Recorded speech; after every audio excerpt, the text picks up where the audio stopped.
All right, so very quickly, I'm going to show you here how you can get model averaged estimates using Program Mark and using the Swainson's Thrush data, again, that I've used before. Um, and the way you get model averaged estimate is you just go to Output, come down to Model Averaging, and we want to estimate the real um, parameters. Definitely don't want to estimate, do model averaging on the betas. Um, and what I'm going to do here is click on select top row. So if you take a look at the mark book, it'll tell you what we're doing here. Um, in order to give you maximum flexibility, Program Mark gives you a different value for each cell in the PIM matrix, and you can look at that to see what these refer to. So it's year and cohort can all be defined um, separately by having a different value for each one. But when we run our time variation models, for instance, um, we are just we're setting the values in our PIMs to be exactly the same for each year. You can go back and take a look at that. So we're saying that it doesn't matter whether you're caught in 92 or 93 or 94. We're going to assume that your survival from year 96 to 97 is the same, regardless of the year you were born or were captured or whatever. And so by selecting this top row, it says I just want estimates for survival for each of the years. And one thing I like to do is to save those estimates into an Excel spreadsheet. Show you why in a second. Click OK. Okay, and now it's going to give you the notepad output that has, for each model in the data set, it'll give you the weight of that model, the parameter estimate, and that standard error. And then at the bottom is a weighted average based on these weights and the model estimates, the weighted average of the standard errors. But what we really are interested in, the reason we go to all this trouble, is we're interested in the unconditional standard error, which tells us um, what the standard error is, given that we don't know which of these models is really the best. Um, and as you'll see, that's larger than the standard error for just the weighted average. That's always going to be the case. You can take a look at the mark book to get more information on this. But one thing you'll notice here is look at phi. We're looking at the model average estimates for male survival. But you have to come down to this um, model way down on the list, which has a very, very small weight before you get T entering into, becoming listed in the lists of models. So it says that time variation is just very, very small in this data set.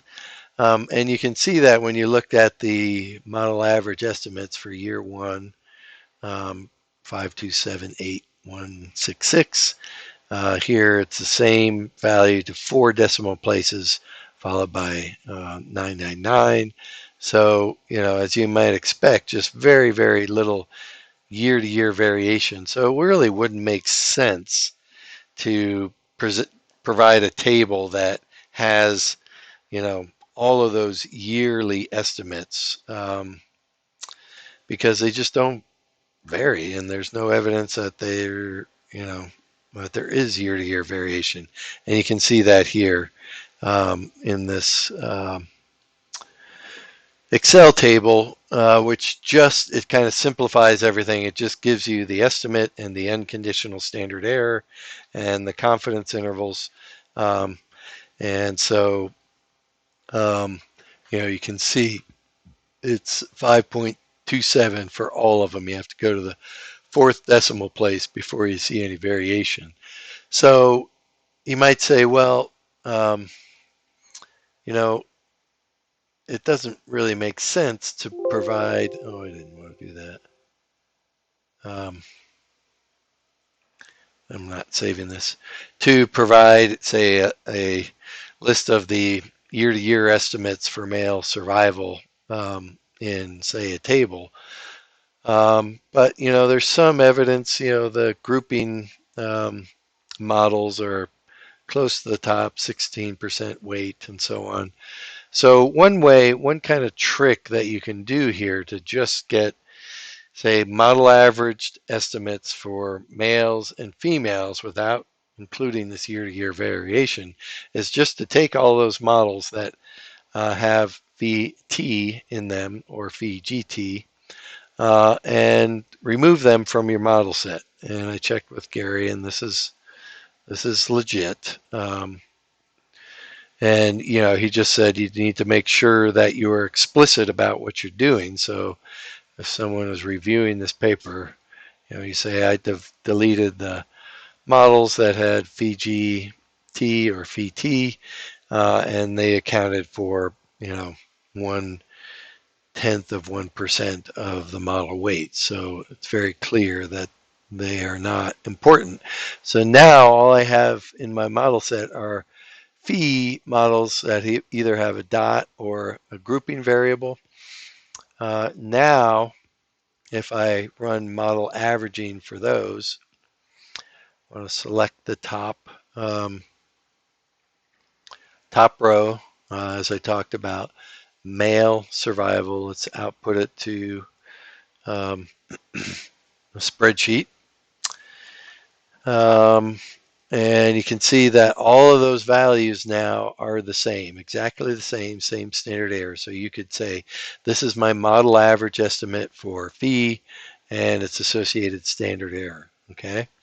And then all you'd have to do is do the same for females, model averaging real, and now you click on the apparent survival for females, select the top row, let's output it to Excel, just makes it easier to pull out the numbers we want.